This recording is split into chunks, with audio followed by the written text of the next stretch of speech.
주님의 평화가 여러분 모두에게 충만하게 마시기를 주님의 이름으로 축원합니다. 특별히 오늘 이 시간에 마스크를 다 쓰시고 이렇게 예배를 드리는 갑갑한 여러 가지 어려움이 있지만 우리가 또 이런 환경을 잘 또 극복하면서 여기에 따라 또 하나님께서 풍성한 은혜로 감당할 수 있도록 인도해 줄 줄로 믿습니다. 이제 우리가 올 한 해가 벌써 다 이제 지나가는 이 시점에서 오늘 이사야 40장에 있는 이 희망의 말씀을 통하여서 우리 모두 주님 오심을 기다리는 그런 신부단장하는 마음으로 함께 예배를 드리도록 하겠습니다. 오늘 본문에 등장한 이사야는 아모스의 아들이라고 말하죠. 이 이사야만큼 많은 왕을 섬긴 왕이 없습니다. 이분은 BC 740년경에 우시야 왕을 섬겼고요. 그 다음에 그 요담 왕을 섬겼고, 그리고 아하스 왕을 섬기고 히스기야 왕을 섬겨서 무려 60년 동안을 그렇게 섬기다가 히스기야의 아들 므낫세에 의해서 토브로키로 순교하시는 그런 위대한 대선지자이시죠. 이 이사야 선지자가 오늘 이 말씀을 들려주기 전에 1장에서부터 보면은 하나님께 그렇게 많은 은혜를 받은 이스라엘 백성들의 배은망덕한 그 실태를 낱낱이 고하면서 그 말씀을 이사야 1장에서 말씀하고 있습니다. 하늘이여 들으라, 땅이여 귀를 기울이라. 여호와께서 말씀하시기를 내가 이 자식을 양육하였거늘 그들이 나를 거역하도다. 소는 그 임자를 알고 나귀는 주인의 구유를 알건만은 이스라엘은 알지 못하고 나의 백성은 깨닫지 못하는도다. 슬프다 범죄한 나라요 허물진 백성이요 행악의 종자요 행위가 부패한 자식이로다. 이렇게 신랄하게 이사야 선지자가 1장부터 배은망덕한 유다에 대해서 말씀을 하시고 너희는 반드시 망할 것이다. 그리고 바벨론의 포로로 끌려갈 것이다. 이렇게 말씀하시면서 680년경에 이사야 선지자가 이 말씀을 하시는 내용을 볼 수가 있습니다. 그때 당시에 유다는 이제 벌써 북이스라엘은 BC 722년에 아수르에서 망하고 이스라엘 그 망한 이후에 유다도 풍전등화와 같은 그런 상황이었어요. 거기에다가 제사장과 또 그 레위인들이나 이렇게 제사 드리는 사람들은 거의 형식적인 제사를 드립니다. 언제나 하나님께서 백성들이 망할 때는 이 제사장들, 지도자들이 형식적인 것에 치우쳐서 그저 이렇게 이제 자기 배를 불리면서 살아가는 요때 이제 백성들은 말할 수 없이 타락합니다. 지금 이런 시대라고 볼 수가 있습니다. 그래서 이 이사야 선지자는 그런 모습을 보고 너무너무 비통한 마음을 가지고 이스라엘에게 회개를 촉구하면서 유다의 이 폐역이 눈앞에 와 있다. 너희가 그렇게 형식적인 제사를 빨리 돌이켜서 하나님 앞에 신령과 진정으로 예배를 드려라. 이렇게 하는데도 이 유다 백성들은 여전히 그런 모습으로 살아갑니다. 결국 그들은 심판을 자초했고 바벨론으로 끌려가는 이런 신세가 되어버렸습니다. 그런데 아직 바벨론으로 끌려가기 전에 심판을 말씀하신 이사야 선지자가 오늘 이렇게 40장에 그럴지라도 너희 하나님이 가라사대 너희는 위로하라 이렇게 말합니다. 내 백성을 위로하라. 여기에서 지금까지 계속 심판과 앞으로 이제 너희들이 그렇게 바벨론으로 끌려가서 종살이를 하게 될 텐데, 그런데 40장에 와서 이 이사야 선지자가 너희 하나님이 가라사대 너희는 서로 위로하라는 거. 위로하라. 왜 그러냐 하면은 우리 하나님의 뜻을 이사야 선지자가 알았어요. 하나님이 그렇게 바벨론으로 끌려가서 싹 심판하고 끝내버리는 하나님이 아니라 아브라함과 이삭과 야곱을 통해서 약속하신 그 메시아 왕국을 이루어 주시기 위해서 하나님은 그 약속은 버리지 않는다는 거예요. 하나님이 이렇게 심판하시지만 또 다른 뜻이 계시구나. 그래서 하나님의 나라를 이루시려고 하는 그 뜻을 이사야 선지자가 알고 너희는 서로 위로하라. 소망을 가지고 서로 다시 힘을 내어서 용기를 가지고 전진해가라 이렇게 말합니다. 여기에서 우리가 한 가지 얻을 수 있는 것은 역대하 7장 13절과 14절의 말씀이 있습니다. 혹 내가 하늘을 달고 비를 내리지 아니하거나 혹 메뚜기로 토산을 먹게 하거나 혹 연병으로 내 백성 가운데 유행하게 할 때에 내 이름으로 일컫는 내 백성이 그 악한 길에서 떠나 스스로 겸비하고 기도하여 내 얼굴을 구하면 내가 하늘에서 듣고 그 죄를 사하고 그 땅을 고칠지라. 할렐루야. 하나님께서 이렇게 우리에게 지금 연병을 내리고 또 비를 내리지 않고 여러 가지 그런 어려움이 닥쳤을 때 이것은 하나님께서 왜 그러는가? 그 악한 길에서 떠나 스스로 겸비하고 기도하면서 하나님의 얼굴을 구하면 하나님께서 하늘에서 듣고 그 죄를 사하고 그 땅을 고친다는 거예요. 지금 우리가 당하고 있는 코로나도 이게 다 우리가 하나님 앞에 배어망덕한 죄로 인해서 이런 연병을 우리가 맞고 있습니다. 이 연병을 고칠 수 있는 방법은 백신이고 뭐 별의별 방법을 다 하지만 부분적으로는 될 수 있지만 결과적으로는 하나님의 말씀에 의해서 너희가 겸비하고 기도하여 하나님의 얼굴을 구하면서 그래서 회개하면은 하나님이 그 땅을 고친다는 겁니다. 땅이 원래 더러워지는 게 아니에요. 사람이 더러우니까 땅이 더러워지는 겁니다. 예전에 유럽에서도 이 패스트가 있을 때 이제 그때 지도자가 우리 모여서 기도합시다. 몇 시에 모일까요? 저녁 7시 14분에 모입시다. 해서 7시 14분에 모여서 계속 기도를 했습니다. 사람들이 죽어갑니다. 아비규환이 됐습니다. 그럼에도 불구하고 그들은 7시 14분에 모여서 늘 기도를 했습니다. 그랬더니 아니나 다를까 며칠 지나면서 점점 그게 없어지고 그런 연병이 떠나가면서 그 지역은 깨끗이 이렇게 치유가 되고 그 패스트가 떠나가게 되었다는 겁니다.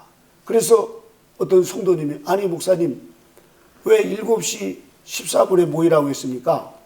그러자 역대하 7장 14절에 주님이 말씀하신 내용이라고.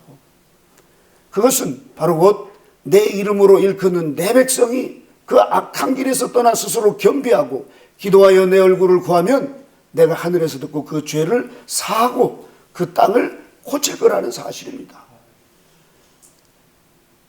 7시 몇 분이요? 14분. 역대하 7장 14절의 말씀을 기억하면서 여러분에게 흉년이 닥치고 어려움이 있고 이렇게 지금 사방에 막혀 있고 힘들고 어려울 때마다 역대하 7장 14절이 주님이 말씀하신 그 이사야 때뿐만 아니라 지금도 이 말씀은 유효합니다. 하나님의 말씀은 변함이 없으십니다. 우리가 아무리 이렇게 지금 코로나로 인해서 방역을 하고 여러 가지 많은 방법을 쓰지만 하나님의 방법은 딱 우리가 스스로 겸비하고 하나님 앞에 우리의 죄를 자복하며 회개하면서 하나님께 구할 때 하나님은 그 죄를 사하고 그 땅을 고쳐주시겠다는 것입니다. 이사야 선지자는 그걸 알았어요.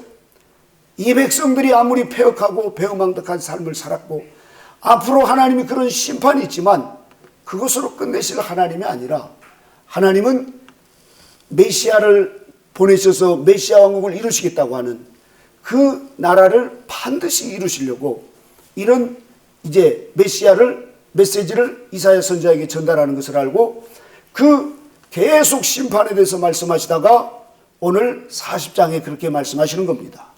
그래서 저와 여러분 모두가 다 오늘 본문에서 이사야 선지자는 이 땅에 오실 메시아를 예언하면서 그분의 오실 길을 예비하라고 외치고 있습니다. 그것을 우리가 이렇게 본문에 보면은 3절을 다 같이 읽어볼까요? 함께 읽어보겠습니다. 시작. 외치는 자의 소리여 가로되 너희는 광야에서 여호와의 길을 예비하라. 사막에서 우리의 하나님의 대로를 평탄케 하라. 아멘. 이 일을 하신 분이 바로 세례 요한이었습니다. 세례 요한이 오실 메시아를 그렇게 대비하기 위해서 그분은 담대하게 광야에서 외쳤습니다. 회개하라 천국이 가까웠느니라 하면서 그렇게 광야에 외치는 자의 소리로 세례 요한이 그렇게 살았습니다. 저와 여러분들도 세례 요한과 같이 이제 초림하실 예수님이 아니라 다시 오실 예수님을 맞이할 준비할 수 있도록 주의 길을 예비하는 자가 되라고 저와 여러분을 이 자리로 불러주셨다는 사실입니다. 그렇게 해서 우리로 하여금 주님의 길을 예비한 사람들의 특징은 깨어있다는 거예요. 예전에 주기철 목사님이나 그 우리나라 이영도 목사님, 손양훈 목사님 이런 분들은 그 감옥에서도 낮이나 밤이나 내 주님 언제 오시나, 이상한 구름만 떠도 주님 오시나, 이렇게 언제나 주님 오심을 고대하면서 살았습니다. 이런 분들이 깨어있는 삶을 살 수가 있습니다.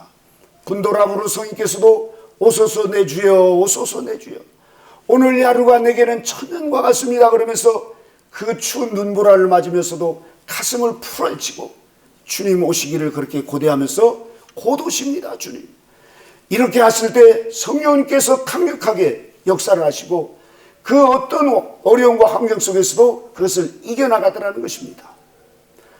제가 이 78년도에 저 청계천에서 그때 한 극장에서 일을 하고 있을 때였습니다. 새벽 되니까 어느 날 청와대에서 그 정보부에서 나와가지고 저 창문 왜 닫으라고 했는데 안 닫았냐고.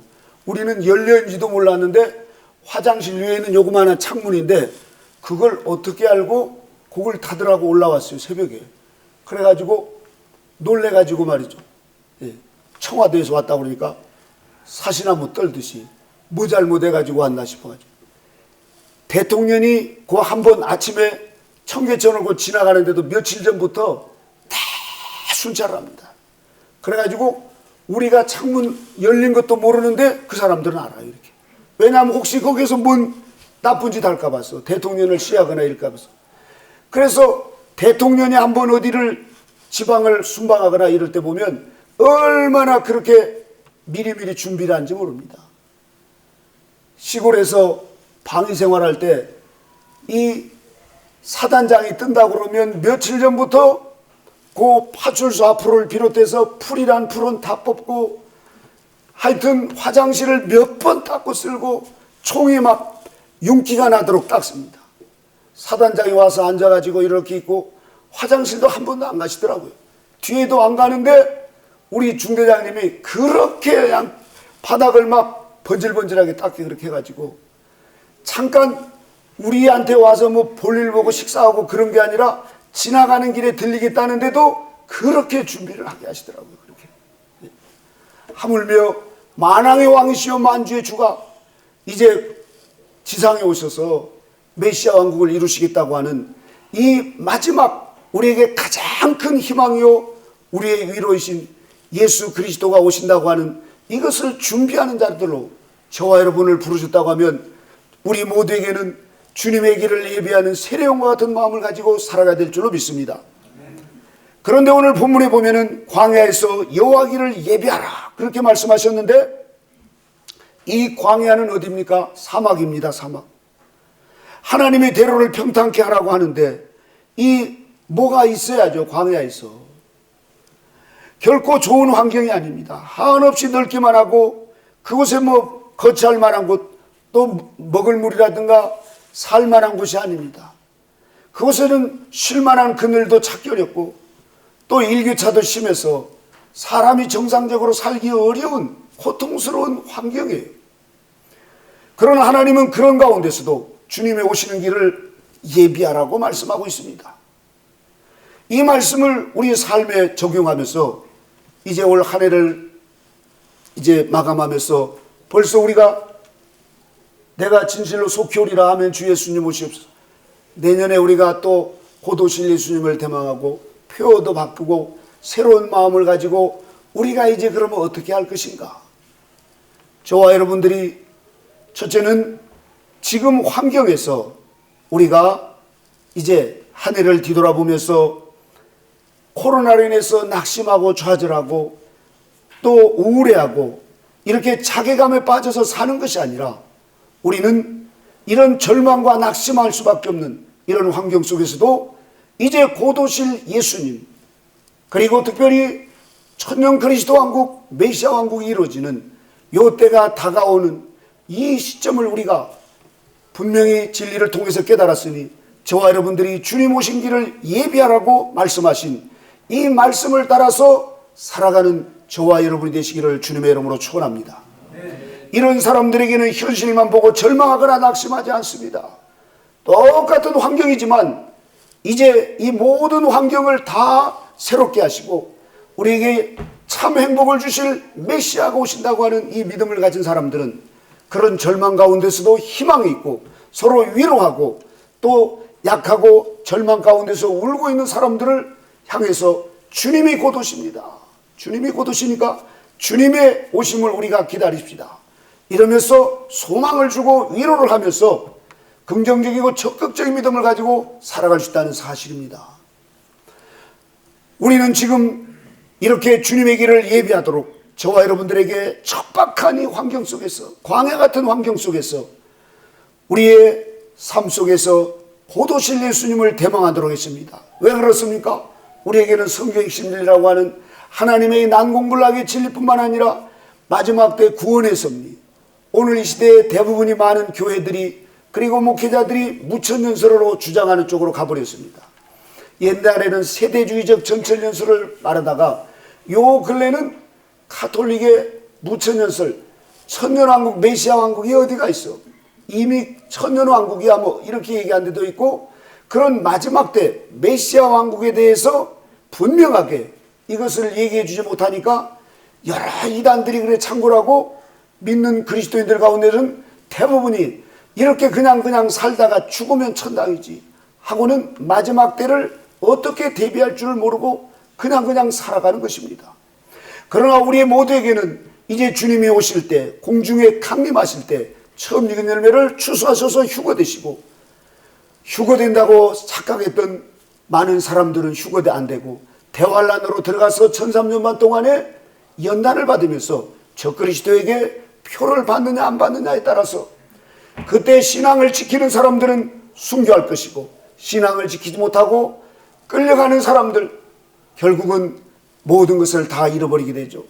그 환난을 겪고 인내하는 사람들은 주님이 지상재림하실 때 이제 드디어 주님과 함께 천년왕국, 메시아왕국, 다니엘을 통해서 약속하신, 그리고 우리 믿음의 선진들을 통해서 수도 없이 오늘 이사야 선지자를 통해서 약속하신 이 메시아 왕국이 이루어지는 그곳에서 마귀가 없고 불행이 없고 고통이 없는 그 참으로 행복한 그곳에서 1000년 동안 사는 이 축복을 하나님이 허락하셨다는 사실입니다. 우리 모두에게 이러한 확실한 믿음을 가지고 살아가는 저와 여러분, 곧 오실 메시아를 소망하면서 용기를 내시고 서로 오늘 본문에 있는 말씀처럼 너희는 위로하라, 내 백성을 위로하라, 위로하는 자가 되시기를 주님의 이름으로 축원합니다. 답을 아는 사람들은 모르고 답답해하는 사람들에게 힘을 내. 이거 지나고 나면 이런 좋은 게 있어. 이렇게 하면서 사람을 위로하고 그들을 건져내고 그들을 옳은 길로 인도할 수 있습니다. 저와 여러분은 이 마지막 때 사람들을 위로하고 격려하고 그들을 진리로 인도할 수 있도록 우리 하나님께서 이 자리까지 인도해 주신 줄로 믿습니다. 그래서 우리 모두가 다 이제 한 해를 뒤돌아보면서 이 코로나로 인해서 낙심하고 지쳐있고 또 그냥 암흑 가운데 대책이 없고 또 어떤 지금 특별한 어떤 무슨 자신에게 소망도 없고 이런 환경 속에서 우리 모두가 다 어떻게 살아가는 것이 가장 지혜로운 삶인가? 오늘 본문에 보면은 4절에 이렇게 말씀하고 있습니다. 같이 읽어볼까요? 시작. 골짜기마다 도두어지며 산마다 작은 산마다 낮아지며 고르지 않는 곳이 평탄케 되며 험한 곳이 평지가 될 것이요. 아멘. 높아진, 우리의 마음이 높아진 교만한 마음을 가지고 우리가 얼마나 자랑하고 남을 무시하면서 살아왔습니까? 이것을 평탄케 낮추라는 거예요. 주님이 오실 때가 임박했기 때문에 우리가 겸손한 자리에 주님을 기다리는 마음으로, 그렇게 겸손한 마음으로 우리를 이제 낮추라는 겁니다.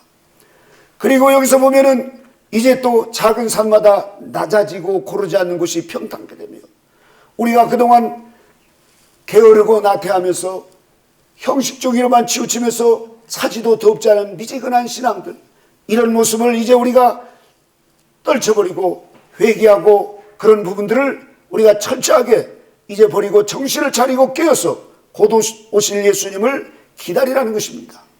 문 밖에 오시는 그 주님의 음성을 들을 수 있는 사람, 이런 사람들이 하나님이 기뻐하시고, 이런 사람들을 통해서 하나님께서 마지막 때에 더 큰 은혜를 부어주시고, 이런 사람들을 통해서 하나님께서 역사하신다는 사실입니다. 잠자고 있는 사람들에게는 무엇을 해도 자고 있어서 못 알아들어요. 그러나 깨어있는 사람에게는 하나님께서 지혜와 명철을 주셔서 시대를 분별하게 하시고 하나님의 마음을 알게 하셔서 이사야 선지자처럼 그 척박한 멸망의 눈앞에 있을 때도 이사야 선지자는 희망을 버리지 않았습니다. 하나님의 계획을 알기 때문에 그러는 것이죠. 그래서 우리 모두가 다 이 낮아졌던 이 게을렀던 태만하고 불충실하고 무지하고 또 미지근했던 우리들의 신앙들을 떨쳐버리고 이제 깨어서 정신을 차리고 곧 오실 주님을 기다리는 신앙, 이것이 바로 곧 주님이 기뻐하시는 것이고 우리가 이 마지막 때에 살아가는 가장 지혜로운 밝은 빛의 사역자들이라는 사실입니다. 그리고 이제는 이 세상에 오는 육신의 정욕과 안목의 정욕과 이생의 자랑, 여기서 보면은 험한 곳이 평지가 될 것이고 고르지 않는 것이 평탄케 되며 모든 것이 하나님께서 원리대로 이루어지도록 하나님께서 그렇게 하신다는 거예요. 그렇다면 우리 안에서 곧 오실 예수님을 맞이하기 위해서 우리에게 마음에 불결한 것, 더러운 것들이죠. 양심이 무뎌져 가지고 이런 세상으로 오는 육신의 정욕과 안목의 정욕과 이생의 자랑의 것들을 깨끗이 주님의 보혈로 씻고 주님을 맞이할 준비하는 사람이 가장 지혜롭고, 그런 사람들을 통해서 우리 하나님께서 역사하시고 저 하나님이 약속하신 메시아 왕국을 선물로 주신다는 사실입니다.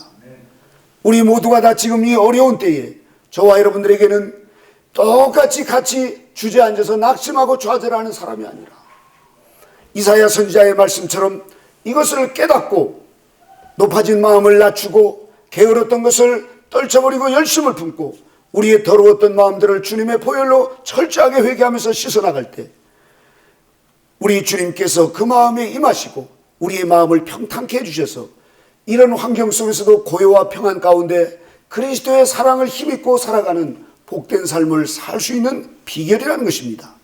그리고 다른 사람들에게 아집적으로 강요를 하고 억압하고 내 고집대로 살아오면서 상처를 주면서 원망의 소리를 들을 만한 이런 일들이 있습니다. 이런 것들을 우리가 빨리빨리 해결하면서 풀 건 풀고 버릴 건 버리면서 마지막 때를 지혜롭게 대비하는 성도, 바로 이러한 분들이 오늘 이사야 선지자가 말씀하신 5절에 있는 말씀처럼 여호와의 영광을 보게 되는 이런 축복이 있게 될 줄로 믿습니다. 저와 여러분 모두가 다 여호와의 영광을 사모하신 줄 믿습니다. 우리는 여호와의 영광을 바라고 여호와의 영광이 임할 수 있도록 이렇게 우리의 마음을 준비하는 것, 그리고 우리가 아직도 내 유익을 구하면서 그리고 다른 사람들을 온유하게 또 다른 사람을 나보다 낫게 여기고 다른 사람의 유익을 구하는 이런 삶이 부족했던 것, 우리가 주님을 맞이할 때 내 유익을 위해 사는 삶은 아무런 상급이 없습니다. 내 중심으로 살았던 것은 아무런 유익이 없어요. 그러나 남을 위해서 헌신하고 다른 사람을 위해서 봉사하고 다른 사람을 위해서 희생한 것은 하나님께서 이 세상의 것 비교할 수 없도록 하늘의 것으로 갚아주신다는 사실입니다. 우리에게 하나님께서 이런 기회를 주셨으니 저와 여러분 이제 이런 신앙의 자세를 가지고 주님을 기다리는 그런 복된 저와 여러분 모두가 되시길 바랍니다. 주님이 오시면 그곳에 반드시 여호와의 영광이 나타난다고 그랬습니다. 그래서 분도라부르 성인은 이 말씀을 알고 그렇게 주님이 오시기를 고대하고 내가 주님 기다리는 이 하루가 천년 같다고 하면서 그렇게 주님 오시기를 고대하면서 날마다 하늘을 바라보며 살아가니까 그 현실이 척박하고 분도라부르 성인 그때도 자기 큰아버지와 같이 그 패스트에 걸렸을 때 다른 사람들 도와주다가 거기 동네 떠나라고 막 사람들이 그랬는데도 그 큰아버지와 같이 그 일을 하다가 큰아버지는 돌아가셨고 분도라부르 성인은 구사일생으로 살아났습니다. 이분이 그런 걸 깨닫고 이분은 자신의 유익을 구하지 않고 다른 사람을 위한 삶을 사는 것이 복된 삶이구나, 그것을 깨닫고 어느 날 추운데 며칠을 굶어서 거기 수도원에서 음식을 준다고 해서 그 눈보라 속에서 기다리다가 한 그릇 겨우 타가지고 돌아오는데 옆에서 막 더 달라고 싸우니까 그걸 참아 보지 못하고 자기 것을 받아가지고 자기도 지금 춥고 배가 고파서 벌벌 떨었는데 그것을 부어주고는 자기는 돌아서서 무궁지세 하면서 그냥 돌아가더라는 거예요. 이렇게. 저 같으면 그렇게 할 수 있을까? 저는 못할 것 같아요. 아직. 그런 삶을 살았던 분도라브르 성인은 이 땅에서 그렇게 위대한 삶을 사셨어요. 이분의 마음에는 오직 한 가지, 주님과의 합의를 소망하고 주님 오시기를 날마다 고대하면서 사니까 그분의 삶이 화심과 같은 불덩어리와 같은 불꽃처럼 살다 가신 분이죠. 그래서 이분은 삼합일심의 마음을 가지고 내 이웃을 내 몸과 같이 육심에 똑같이 우리가 추우면 다른 사람도 추울 것이고 내가 아프면 다른 사람도 아플 것이고 내가 지금 배가 고프면 다른 사람도 배고플 것을 알고 내 몸보다도 다른 사람을 먼저 챙겨주는 이런 마음을 가졌다. 그러니 하나님이 얼마나 분도라브를 사랑했겠어요. 그 마음이 끓어오르는 하나님에 대한 그 마음이 막 불타니까 추위도 배고픔도 다 극복하면서 위대한 삶을 사는 성자가 되었다는 사실입니다. 우리 모두 이런 분도라브르 성인과 같은 이런 삼합일심의 화심의 마음을 가지고 하나님을 뜨겁게 사랑할 때 저와 여러분들에게도 이 어려운 때에 척박한 이런 환경 속에서도 은혜와 성령이 충만하고 더 많은 성령의 열매를 맺고 이러한 모든 것을 넉넉히 이겨나가는 참 그리스도인으로 하나님께 축복할 줄로 믿습니다. 마지막으로 그러면 저와 여러분 모두가 다 이제 우리에게 9절에 이렇게 말하고 있습니다. 9절을 다 같이 읽어볼까요? 시작. 아름다운 소식을 시온에 전하는 자여 너는 높은 산에 오르라. 아름다운 소식을 예루살렘에 전하는 자여 너는 힘써 소리를 높이라. 두려워 말고 소리를 높여 유다의 성읍들에 이르기를 너희 하나님을 보라 하라. 아멘. 우리 하나님께서 이와 같이 이 이사야 선지자를 통해서 미래에 되어질 것에 대해서 담대하게 이 소식을 전하는데 그 소식은 아름다운 소식이라는 사실입니다. 아름다운 소식. 그래서 이번에 우리가 이제 성탄절이 다가오는 이때에 우리 모두가 다 아름다운 소식을 이웃에게 전달해 줄 때 이 지금 뉴스를 들어도 또 옆 사람 들어도 신음과 고통과 코로나 아주 질리게 듣는 이 코로나 소리 이럴 때 아름다운 소식을 전하는 자가 되면은 마치 우리가 그 먹지 못할 그 썩은 물에 있다가 맑은 물 한 잔을 주면은 그게 얼마나 단맛이 납니까? 이렇듯 저와 여러분들이 이번 성탄을 통하여서 우리 모두 다 예수님의 오심을 우리가 전달하는 성탄 카드를 보내고 또 문자 메시지를 보내고 우리에게 이제 세상 사람들이 말하는 것처럼 아이고 살기 힘들어요 이런 얘기보다도 하늘의 소리를 내는 아름다운 소리를 전하는 아름다운 소식을 전하는 저와 여러분 모두가 되셔서 주변 사람들에게 희망을 주시고 위로를 베푸시고 또 하늘나라를 더 소망하는 이런 삶이 되시기를 바랍니다. 어제 우리 수련원에서 지난 독일에 그 다름슈타트에 있는 마리아 자매 암브로스 수녀님이 14일 동안 옥탑에서 사셨습니다. 거의 아무도 모르게 거기서 14일 동안 계시는 동안에 누구에게도 거의 얘기를 안 했습니다. 이제 어제 끝났는데 그 어머니하고 그 이제 남동생하고 올케하고 이렇게 오셨어요. 그래서 같이 식사를 하자고 하면서 이제 하는데 그 남동생은 충남대 교수고 그 올케는 저 대진대학교 교수예요 이렇게. 근데 어머니도 그렇고 다 예수님을 안 믿고 이런 분들인데 그 자리에 앉아가지고 이제 대화를 하면서 저희 아버지 얘기를 하면서 그 아버지도 보니까 6.25 때 이 포병 장교였다고 합니다. 통신 장교. 그래가지고 그 내려오다가 어머니를 만났대요 이렇게.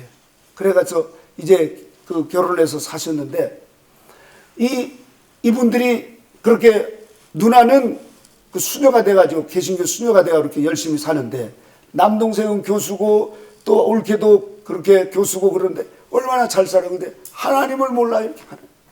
어릴 때 교회도 다니고 그랬다는데. 그래서 저희 아버지도 그렇게 군 생활하시고 어렵게 사셨는데 예수님을 안 믿는 분인데 그렇게 하나님께서 지옥 문턱까지 가가지고 그렇게 예수님을 믿게 됐다고 했더니 그 어머니가 눈이 번쩍 뜨지면서 말이죠.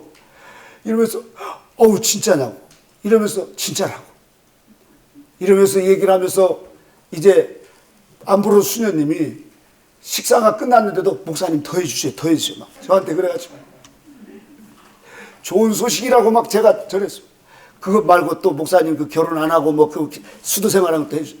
아 그건 저로 족합니다. 다른 사람면은 안 되니까. 이러면서 소식을 전했더니 이분이 이제 지난번에 오셨는데 그 다음날 아버지가 소청하셨어요. 그래서 가려고 그러는데 못 가가지고 그렇게 이제 애 태우면서 아버지를 위해서 기도하고 이제 이러셨는데 어제 산소에 이제 거기 저 어디고 이제 그 한국 그 저기 참전용사라서 그 현충원이가 거기서 가서 이제 아마 하셨나 봐요. 사진을 찍어서 보냈는데 그 어머니하고 올케하고 이 남동생이 아우 새벽에 문자가 왔어요. 목사님 우리 집에 이 신앙의 벽이 무너졌습니다. 이렇게 문자가 왔어요. 뭐 아직 뭐 가봐야 되겠지만 우리가 지금 이 참담한 시대를 살아가고 있습니다.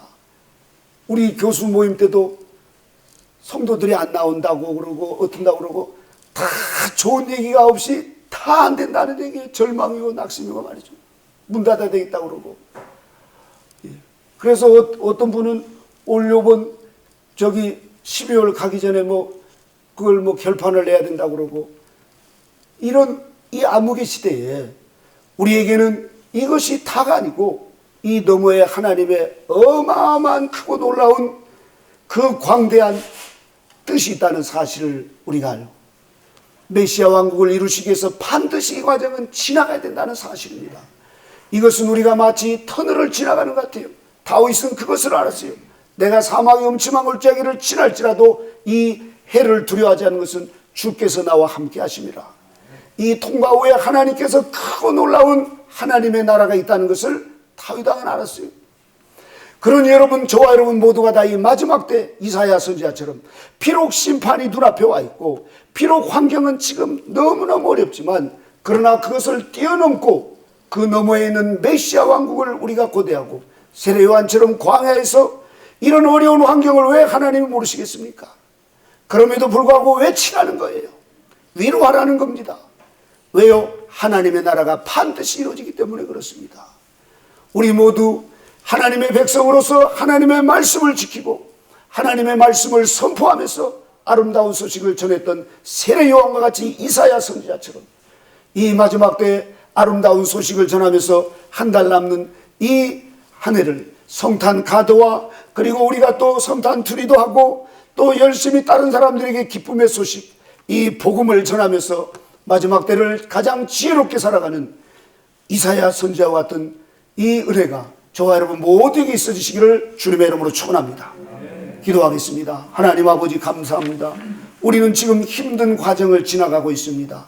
온 인류가 이 환경 속에 있습니다. 주님, 그러나 우리에게는 곧 오실 주님을 기다리는 그 주님을 예비하는 자로서 우리를 불러주셨사오니 우리가 이 현실에 낙심하고 좌절할 것이 아니라 이것을 뛰어넘고 하나님 아버지의 그 놀라운 영광을 바라보며 살아가는 저희 모두가 될 수 있도록 축복하여 주시옵소서.